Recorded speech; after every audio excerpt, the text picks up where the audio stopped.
আজকে আমি ইলিশ মাছ দিয়ে করলা রান্না করব।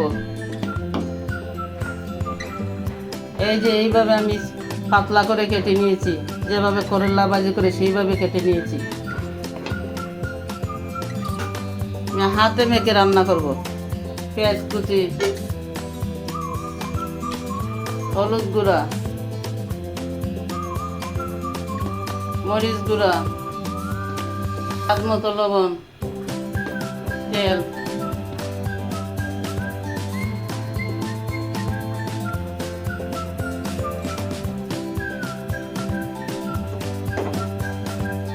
সব মশলা আমি হাত দিয়ে ভালোভাবে মেখে নিব। ধুয়ে রাখা করলা,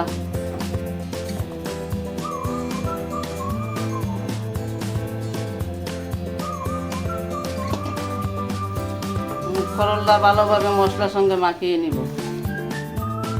করলা মাখানো শেষ, এখন কেটে ধুয়ে রাখা ইলিশ মাছ দিয়ে দিব।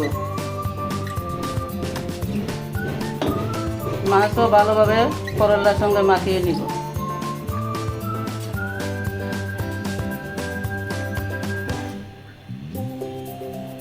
এখন চুলালে বসিয়ে দিব।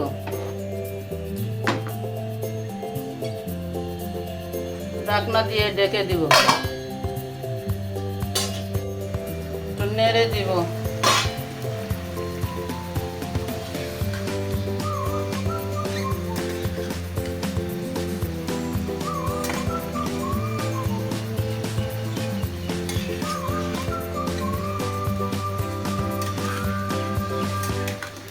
আরো ঢেকে দিব, চুলার হিটটা লো করে দিব।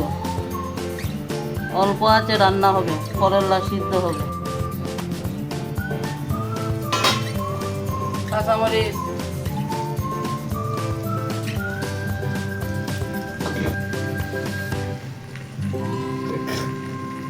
আমি রান্না করছি বড় করলা, আপনারা চাইলে ছোট করলা এইভাবে রান্না করে খেতে পারেন। ঢেকে দিব, আর 5 মিনিট রান্না করব, তারপরে নামিয়ে নিব। ইলিশ মাছ দিয়ে করলা রান্না কমপ্লিট। এই যে মাখা মাখা রান্না হয়েছে,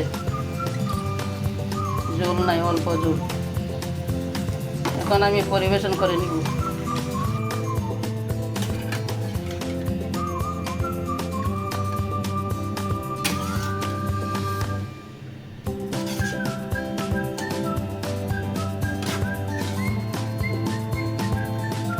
ইলিশ মাছ দিয়ে করলা রান্না কমপ্লিট।